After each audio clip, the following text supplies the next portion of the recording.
of Hocus Pocus known as Fool Us. Let's meet our next magician. My name is Eric Mead. I'm a magician from Aspen, Colorado. Magician is professionally what I call myself, but my real job is family man. When you have a child, seeing through their eyes makes everything fresh and great again. There are many ways to try to fool Penn and Teller. I'm going to perform what's considered to be a classic piece of magic, but the interpretation of it and this particular version of it is very different. And I know for a fact that Penn and Teller will understand the main principle of the trick. But along the way, there's at least one and maybe three moments that will fool them. I've written my script in a way that if they're even fooled a little bit, they're gonna have to give it to me.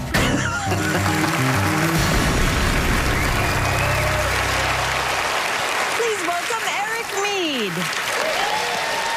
Thank you very much. Thank you. Thank you.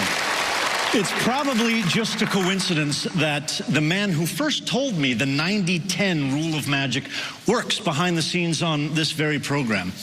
It was the great Thompsoni himself who explained to me that if a magician shows somebody a trick and 90% of that trick fools them, but there's a little 10% sliver over here that does not fool them, the average person will say that the trick did not fool them, even though they can't explain 90% of it.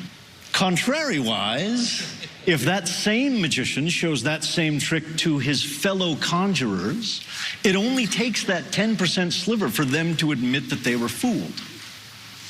I don't know if it's true or not, but I want to put it to the test tonight by doing something I think unprecedented.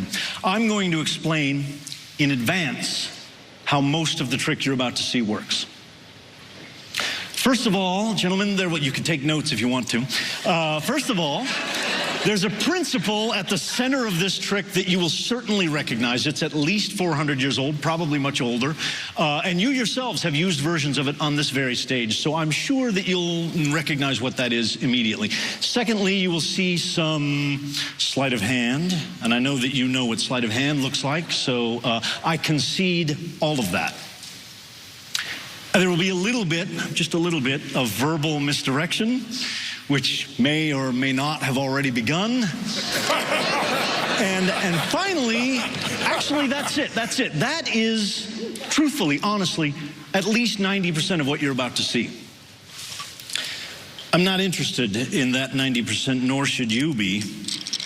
I'm only interested in the little remaining 10%, the part where you and you get reminded of what it's like to see magic. And to do that, you need to be close. Would you please come up here and join me on the stage?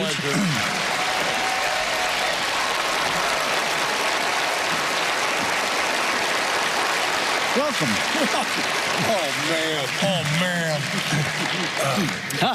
Good to see you. So the composition by John Ramsey, the particular arrangement I'm going to play for you today is by a dear departed and much missed Tim Conover. This is a classic called The Cylinder and Coins. I have some unusual props, which I'll tell you about in a moment. But for you, the important props are these 4 silver dollars. This is a drink coaster. Tonight it's going to act as a little stage, like a little raised platform. This is where all of the important action will take place. And the little piece of cork sits out there on the stage.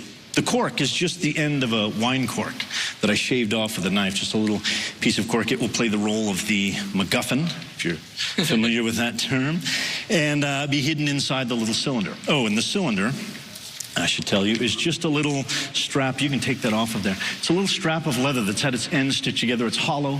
You can completely see through it. Penn, if you want to check it out, you're welcome to. Trust Teller on this one. And I'll let you see down through there, okay? So the important thing about the cylinder is that there's no top or bottom, so anything dropped inside will pass right through. And as I said, the cork goes inside the cylinder, and we're ready to begin. This would be the time if you want to pay really close attention.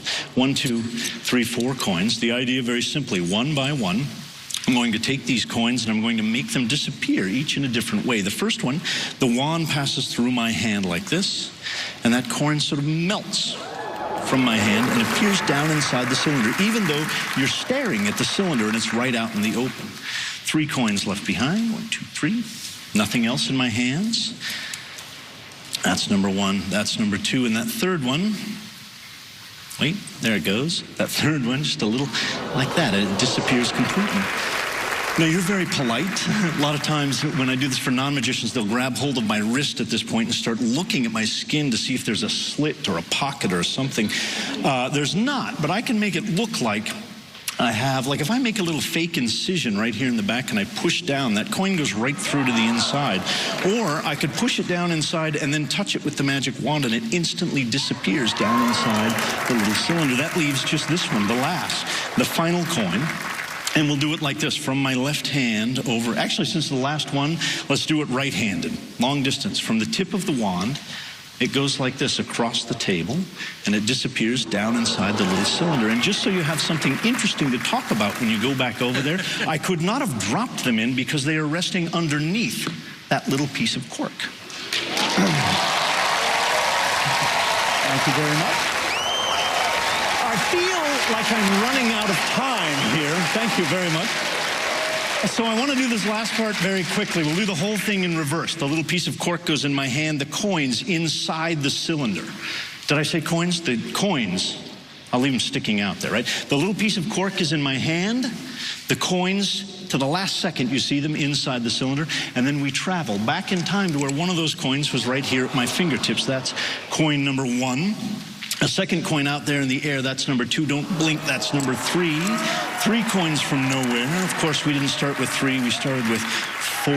That's that 4th coin. The little piece of cork instantly disappears, and don't even try to pretend that didn't fool you. And right over here, inside, the little piece of cork that has no bottom, no top. And that is what magic should look like. Thank you very much. Thank you very much.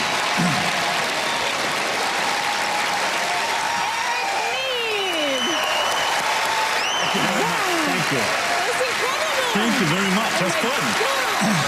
Okay, yeah, my lines is blank, clearly. Good. And do that. They are now working very hard on talking about what happened there. You just have big cojones to do it that close in front of those guys. How kind of you to notice, I guess. Because, you know, to do it right with them sitting right there. Oh, yeah. Well, close-up magic should be up close. So do you think that there's a chance you fooled them? I think it's unlikely that they're going to say they were fooled, and here's why. Everything that I said up front is true. They recognize the main body of the trick. They know that there's sleight of hand, and they could just say that, and I would have to concede that that's correct.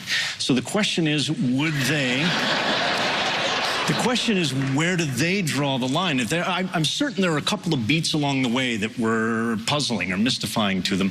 Is that enough to say that they were fooled? I don't know. I doubt it. But we're about to find out, I think. I don't know. I like just watching them squirm. You know, Eric, you chose to do something really, really difficult, which is coin magic in front of us. There are certain principles in coin magic we just know. And there's certain things that we did say. Probably the most brilliant thing you did was to do an introduction where you changed the rules of the game on us. You changed it from having a pretty good idea how it was done overall to this 10% thing, which has nothing to do with Fool Us. It's totally what you pushed on us. But you know, part of the magic thing is game theory. And you played the game theory perfectly. And then you threw it in our laps and said, you decide whether I fooled you or not. So yeah, we know coin magic. Yeah, we know you, Eric, but it is in our laps, and...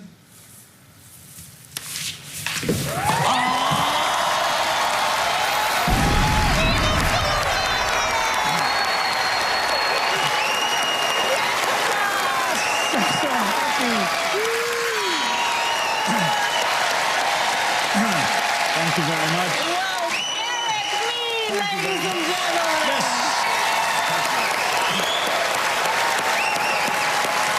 OMG, P&T just got